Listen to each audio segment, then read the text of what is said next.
Hi நண்பா, இந்த ஒரு வீடியோவில் மீண்டும் கரூர் போகும் தளபதி விஜய் சார் மனம் மாறிய நம்முடைய முதல்வர் அவர்கள் விஜய் சாருக்கு அட்வைஸ் கொடுத்த முதல்வர் அவர்களால் தாவேகா தொண்டர்கள் பார்த்தீங்கன்னா செம்ம ஹாப்பியா இருக்கிறாங்க. ஸோ என்னாச்சு, என்ன நடந்தது, மீண்டும் கரூர் போகும் தளபதி விஜய் சாருக்கு முதல்வர் அவர்கள் என்ன ஒரு அட்வைஸ் பண்ணியிருக்காங்க, எந்த மாதிரியான நடவடிக்கைகள் எடுத்திருக்காங்க அப்படின்றதான் டேட்டா பார்க்க போறோம். அதுக்கு முன்னாடி 2026 ஆண்டு உங்களுடைய ஓட்டு யாருக்கு அப்படின்றத மறக்காம கமெண்ட் பண்ணுங்க.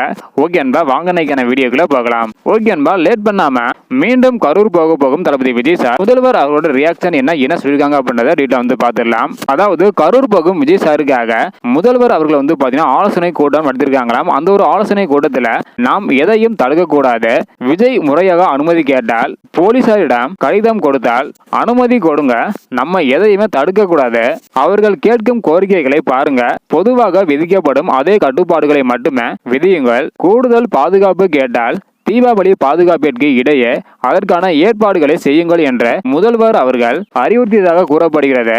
அதாவது இதன் பிறகு தாவேகாவினர் என்ன அனுமதி கேட்டாலும் அதை முறையாக ஆராய்ந்து உடனே அதை செய்ய அதற்கான ஏற்பாடுகளை செய்ய வேண்டும் அப்படின்னு முதல்வர் அவர்கள் சொன்னதாக சொல்லப்படுகிறது. இதனால தாவேகா தொண்டர்கள் அனைவருமே செம்ம ஹாப்பியா இருக்கிறாங்க. ஸோ ஓகே அன்பா, டிஎம்கே மற்றும் டிவிகே இந்த இரண்டு கட்சியில உங்களுக்கு பிடித்தது எது அப்படின்றத மறக்காம கமெண்ட் பண்ணுங்க. இந்த வீடியோ பார்த்தீங்கன்னா மறக்காம எல்லாருக்குமே ஷேர் பண்ணுங்க. ஓகே அன்பா, தேங்க்யூ.